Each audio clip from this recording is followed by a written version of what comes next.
Being useless to men changed my life. As women, when we love someone, our first instinct is to nurture them. We do things for them, we make their lives easier, we solve problems before they even become problems. We think that if we're selfless enough, they will appreciate us more and become more attached to us. But psychology suggests the opposite. My friend was the perfect example. She made breakfast for him every morning, took the trash out. She thought every act of service was increasing her value in the relationship. What she didn't realize was that every task was increasing her investment in him and not his. Researchers call this the Benjamin Franklin effect. This doesn't mean you need to go the extreme opposite and become useless to men in general. And her psychology does add up. The Benjamin Franklin effect means, you justify the efforts you give somebody else and you end up convincing yourself to like them more than the other way around. Because oftentimes when you do a ton for somebody else, that doesn't necessarily make them like you more. But the opposite is more true, as weird as that sounds. This is the problem I have with a lot of videos giving relationship advice like this, because it's always, cut back your effort to nothing. And the question you should be asking yourself is, am I doing the effort because I love him and I want to make his life easier? Or am I doing the effort because I want him to like me more? Because again, that's a silly reason to be doing it.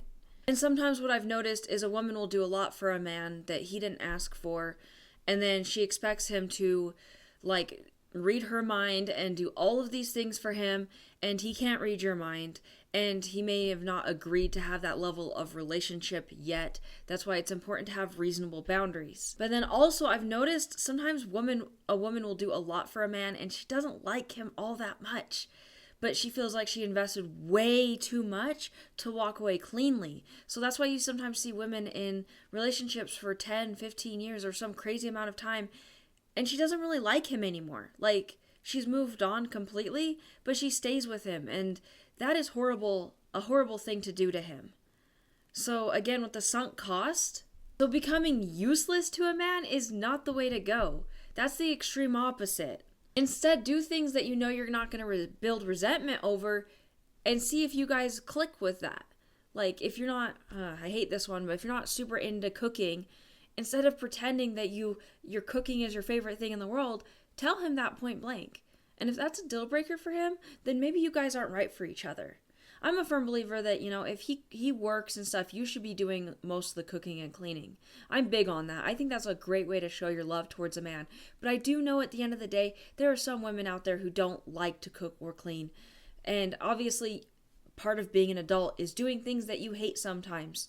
But again, if you're not compatible with that person, sometimes you're just not compatible. Doing things and building resentment is not the way to go.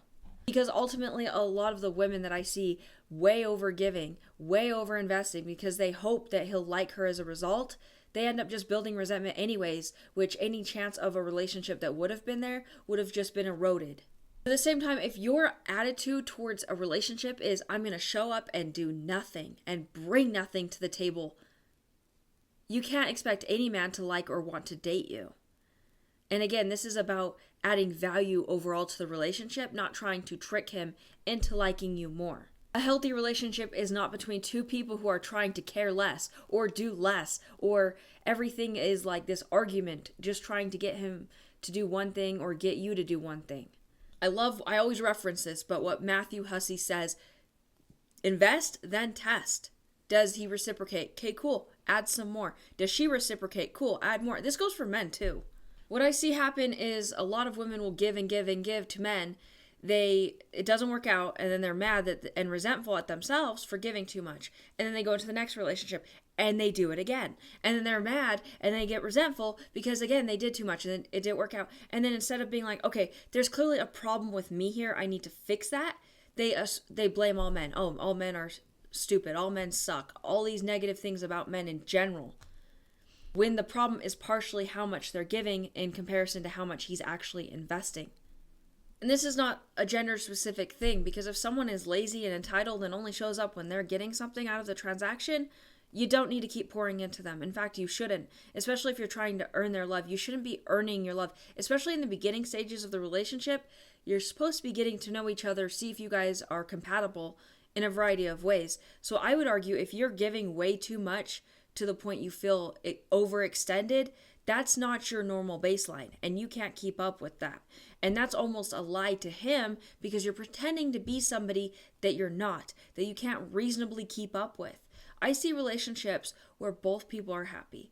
Both people are excited to be with each other, but their baselines, they actually match. Their cleanliness baselines are similar. Like maybe, I'm not trying to be rude or anything, but they're less clean, or they're both kind of they like clutter or whatever it is. Their baseline's the same, so they're actually super happy and compatible. But if one person entered in that relationship acting like they were like a clean freak because they were trying to impress the other person, that actually ends up hurting you long term. That's why there's a blend of, yes, you shouldn't show up on the first date and dump your trauma all over the person, but at the same time you should reasonably be yourself so the other person can gauge if you're a good fit for them, and vice versa.